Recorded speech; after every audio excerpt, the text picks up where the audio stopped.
Saya pernah bertugas di beberapa paroki, dan tiap paroki itu punya staf karyawan.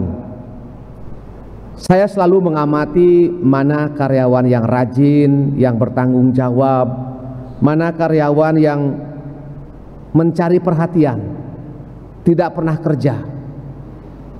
Tugasnya teman yang lain dia bercerita, temannya jelek-jelek semua, padahal dia yang jelek. Itu yang saya amati, dan biasanya kalau 1-2 bulan saya sudah tahu karakter mereka. Kemudian saya selalu memberikan satu, ya mungkin Natal, Paskah, Galungan, apakah semacam bonus begitu. Yang rajin misalnya kasih 10, yang kurang rajin kasih 5, kemudian yang paling malas kasih 2 begitu. Apa yang terjadi? Mereka baku cerita, dikasih bonus berapa.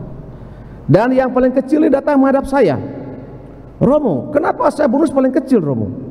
Saya kan sama, saya paling lama kerja. Saya hanya tersenyum. Apakah kamu yakin bekerja dengan baik? Kamu terlambat tiap hari, pulang lebih awal. Dan dia diam.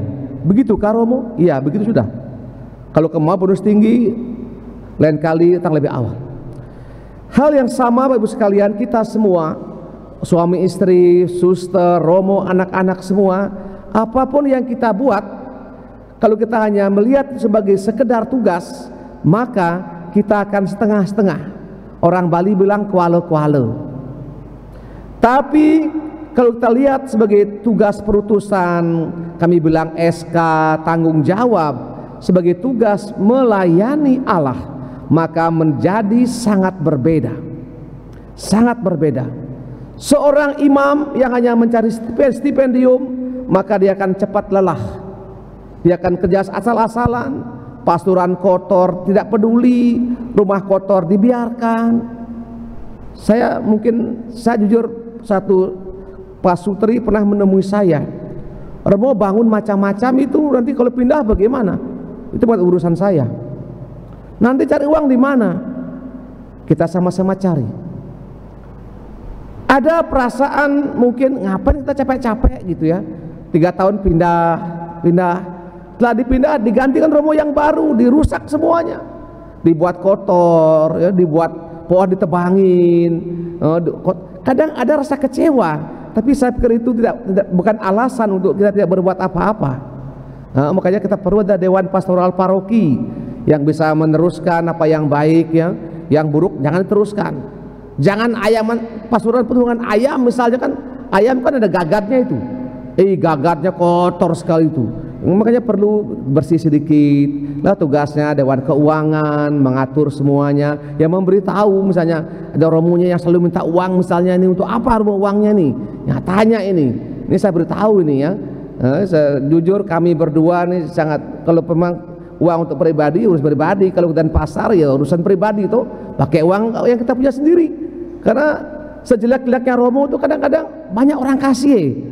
Kami di kampung aja nih, orang datang kasih kita amplop ini, ada yang tebal sampai 5 cm ini, tebal-tebal sekali. Ini untuk Romo nih. Kenapa?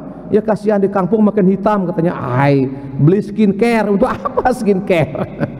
Semoga kita seperti Santo Martinus ya, yang memberikan yang terbaik. Dia berikan, dia punya mantol dibelah 2 itu. Karena pikir itu pengemis, ternyata itu Yesus sendiri. Karena saya yakin bahwa Yesus kerap kali menampakkan diri dalam hal yang tidak menyenangkan. Orang kedinginan, orang kelaparan, orang sakit. Kalau Yesus tampaknya sebagai orang yang perempuan cantik, mungkin saya pertama tangkap itu. Kalau perempuan cantik, seksi lagi, pakai baju kensi, tidak pernah itu, tidak pernah. Yesus selalu hadir dalam diri mereka yang tidak menyenangkan mata, yang sakit, yang tersiksa, dan bagaimana kita mau ambil bagian di situ. Ketika keputusan diambil, maka seperti Santo Martinus, Yesus hadir menampakkan diri dan menyempurnakan semua karya-karya Santo Martinus ini. Kita mohonkan semangat yang sama sebagai seorang hamba yang mampu tugasnya hanya bekerja. Dan jangan tanya upah saya apa, jangan tanya. Upah kita Tuhan yang atur semuanya, sehingga dengan demikian kita menjadi pekerja yang tangguh, yang tidak gampang menyerah, tidak gampang terlambat. Kerjakan sebaik-baiknya. Amin.